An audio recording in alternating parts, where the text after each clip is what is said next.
Salut tout le monde, c'est Simon, je vous retrouve pour une nouvelle vidéo. On va partir du côté du groupe E, le groupe E de la Belgique qui sera opposé à l'Ukraine, la Slovaquie et la Roumanie. Bon, un groupe plutôt sympa quand même sur le papier, hormis la Slovaquie, je trouve qui est un peu en dedans à voir avec les Roumains, mais les Roumains c'est toujours une équipe compliquée à jouer. Ça me fait un peu penser à la Slovénie, c'est à peu près le même style de jeu, c'est une superbe équipe collectivement, euh, un super collectif, donc attention quand même à cette équipe roumaine. On commence par l'Ukraine. L'Ukraine, il y aura Lonin, bien évidemment, avec sa saison dingue qu'il a fait du côté du Real. Il y a Mikolenko, par contre, lui, il était blessé en fin de saison avec Everton. Donc, je suis pas sûr qu'il sera à 100% ou pas. Sinon, Zinchenko, il va être obligé de rebasculer en ailier gauche, enfin en arrière gauche. Et je suis pas sûr que ce soit une super nouvelle pour cette équipe ukrainienne, car c'est clairement la plaque tournante de cette équipe ukrainienne lorsqu'il joue avec l'Ukraine, contrairement avec Arsenal où il joue vraiment à gauche. Là, avec l'Ukraine, il est vraiment au milieu de terrain, il fait le lion avec l'attaque. Et la défense, c'est un super joueur, hein. On sait tous la technique qu'il a.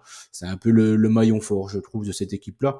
Dans l'hommes à surveiller que j'ai chopé, moi perso, on peut mettre Mudryk, parce que bon, mais après, ce serait plus vraiment une surprise non plus, hein, Mudryk.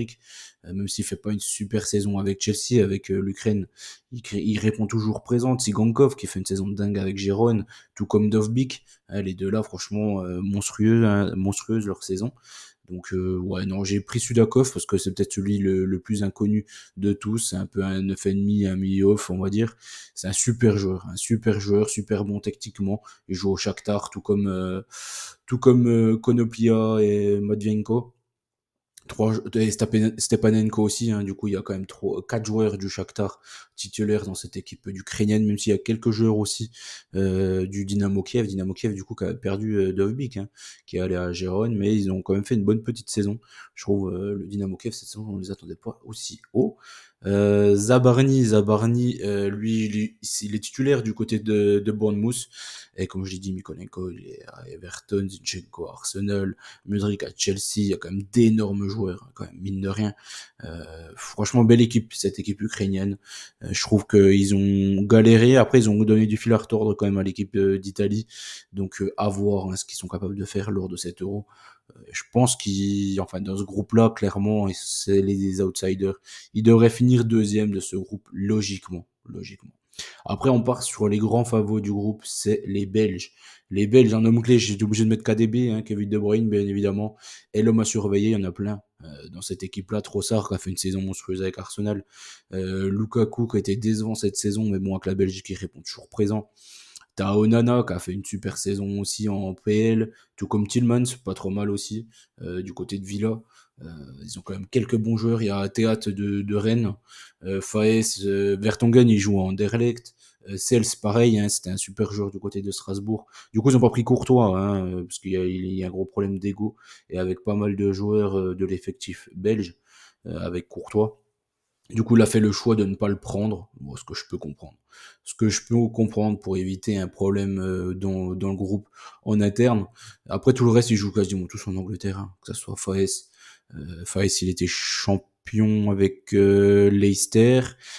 Castagne, il est à Fulham maintenant. Pareil, c'était un ancien joueur de Leicester. Il y a quand même pas mal de bons joueurs dans cette équipe-là. Vraiment, peut-être Vertonghen, maintenant, il fait son âge. Je sais pas si ce sera lui ou Witzel. Faudra suivre ça. Onana, il est monstrueux. Du côté d'Everton, il a fait une énorme saison. Il est annoncé dans pas mal de top clubs, à voir s'il part ou pas. Franchement, ils ont une super équipe, les Belges. Et comme je l'ai dit, j'ai mis Doku dans l'homme à surveiller parce que pour moi, c'est un peu la révélation du groupe de City de la saison. Je l'imaginais vraiment pas à ce niveau-là. Il a été monstrueux du début à la fin de la saison. Donc, enfin, depuis son arrivée. Donc, vraiment, il m'a impressionné du côté de City et je suis pressé de le voir lors de cet euro qui paraît vraiment très, très, très ouvert. Et je pense que les Belges, ils ont quand même un coup à jouer. Après, leur gros problème, c'est la défense centrale, quand même, mine de rien. Donc, est-ce que ça va suffire? Je sais pas. Après, Castagne, c'est pareil. Je crois pas que ce soit un excellent défenseur. Théâtre, on a bien vu les résultats de Rennes, c'est un peu catastrophique. Donc, ouais, la défense, elle fait peur, comme dans beaucoup d'équipes, hein. Euh, donc voilà. Après, ils ont vraiment, vraiment, vraiment, à partir du milieu de terrain, une immense équipe. Donc quand même à surveiller cette équipe belge. Je pense qu'ils peuvent faire un coup, s'il y a un coup à jouer, pourquoi pas quand même les Belges. Après, on sait très bien qu'arriver en demi ou tout, ils vont se faire dessus, mais au moins d'aller loin dans la compétition, je pense que c'est largement possible, surtout qu'ils ont un banc assez dingue. Ferreira Carrasco, qu'on oublie souvent, mais bon, en Arabie Saoudite, il est encore très bon. Bakayoko du PSV, d'ailleurs, il peut être titulaire, mais bon, je pense que ça va être Doku quand même, logiquement. Sauf si Doku passe à gauche à la place de Trossard. Et, euh, et du coup, Bakayoko à droite, ce qui est largement possible aussi. De Cateller, qui a fait une saison de dingue avec l'Atalanta. Mongala, qui a fait une plutôt bonne saison, mais bon, moyen, j'ai pas trouvé terrible quand même avec Lyon. En tout cas, son arrivée, elle a fait quand même du bien à Lyon. Mais je pense que c'est plus Matic quand même. Bon, bref, on va passer ce sujet-là. Luke Bacchio, qui a pas été terrible du côté de Séville, mais qui est pas mal. Et Luis Openda, bien évidemment, avec le RBL, qui a été monstrueux toute la saison en Bundesliga. Une super équipe, encore une fois, je me répète, pour la Belgique. Après, on part du côté de la Slovaquie. La Slovaquie, il y a pas mal de joueurs qui jouent en Italie surtout. L'homme clé, clairement, ça sera Lobotka du Napoli. Bien évidemment, il est entouré de Duda qui joue à Ajax Vérone, tout comme Suslov qui a fait une bonne saison. Suslov du côté du Ajax, ils ont une bonne petite équipe quand même.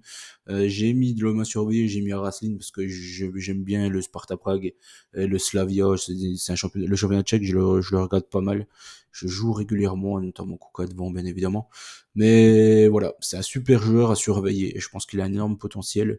Il faudrait qu'il soit un peu moins foufou parce qu'il a un jeu ultra à risque et il perd pas mal de ballons. Donc à voir quand même. Bosnik devant de Boavista, il joue au Portugal lui. Pas terrible sa saison, donc à voir quand même. Baines, lui c'est pareil, hein, c'est pour tous les parieurs. La petite doublette Benz ou Glatzel du côté d'Hambourg, elle a fait un ravage cette saison. Donc voilà, une belle petite équipe. Skriniar qui a été nullissime avec Paris, hein, bien évidemment. Je vais pas revenir dessus. Et voilà, je pense que c'est à peu près tout. Il y a Robert Mack, bien évidemment, sur le banc qui a fait une bonne saison, lui, du côté de l'Australie. C'est pareil, ça, c'est des petits buteurs qui tombent régulièrement. Je le vois pas être titulaire dans cette équipe-là. Je pense que ça va être lui ou Araslin, et je pense que ça va être Araslin le titulaire. Dubravka qui a fait une super saison avec Newcastle, hein, qui a profité de la blessure euh, du, du, du portier de Newcastle pour faire toute la deuxième partie de saison, voire même quasiment dès le début. Hein. Je crois il s'est blessé assez tôt. Donc voilà, belle équipe, sympa. Il y a beaucoup de joueurs du championnat italien, comme je l'ai dit. Et pas mal aussi. Giomber, il joue à la Salernitana. Pekari qui joue à Hertha Berlin, du coup en Allemagne. Anko, il joue à Feyenoord. C'est pareil, c'est un titulaire indiscutable du côté de Feyenoord qui a fait une plutôt bonne saison. Donc à surveiller aussi lui. Du Dash, je suis déjà revenu du Axtus Lofijoli, de Wayas. Donc voilà, belle petite équipe quand même sur le papier.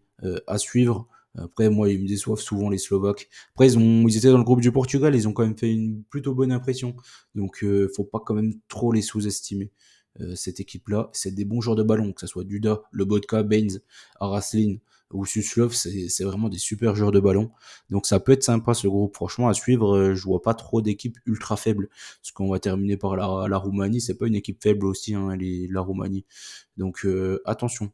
Il y a Moldovan dans les buts, à pas confondre avec Viorel, l'ancien du FCNA de Nantes, bien évidemment, qui était très très bon à l'époque, fut un temps. Je sais pas si c'est de sa famille, d'ailleurs j'ai pas regardé, c'est peut-être son fils, ça se peut, hein, c'est plausible. Derrière, ils ont Oprut Burka Draguzin qui a été monstrueux hein, avec Tottenham, hein, qui est parti du Genoa, je crois, il me semble, cet hiver. Ratu, c'est pas mal de joueurs qui sont pas terribles. Ratu joue Vallecano.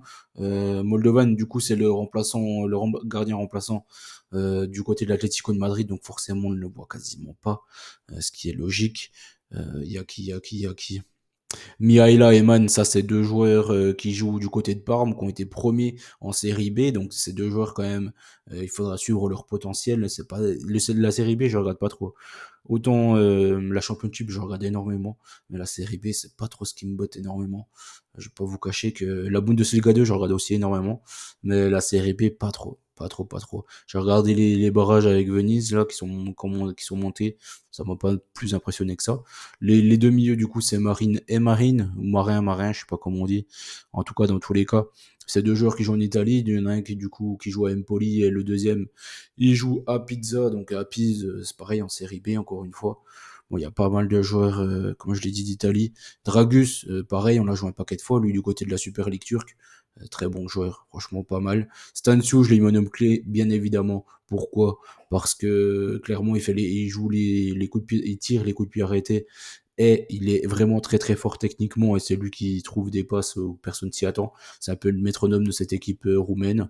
Et j'ai mis en l'homme à surveiller, j'ai mis Yanis Hadji parce que je le trouve très fort, moi personnellement. Je trouve qu'il a un énorme potentiel.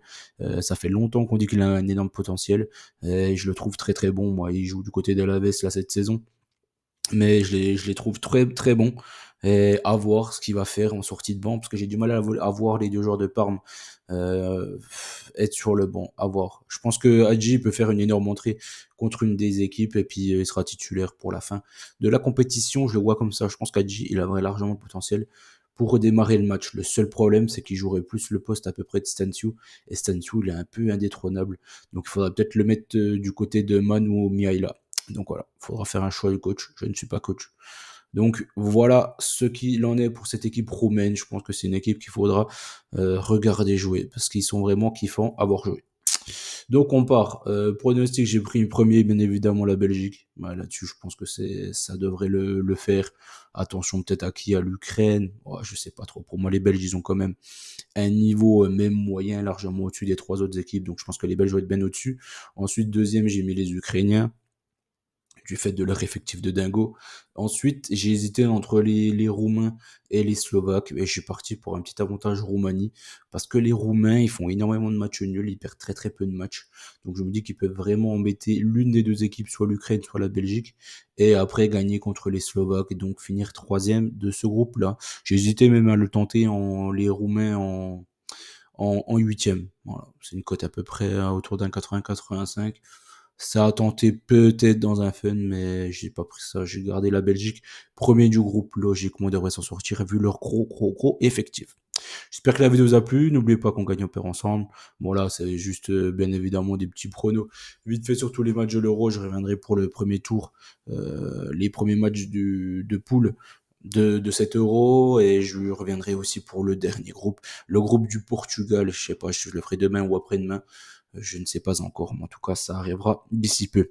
Allez, ciao tout le monde et je vous fais confiance pour le petit like. Salut.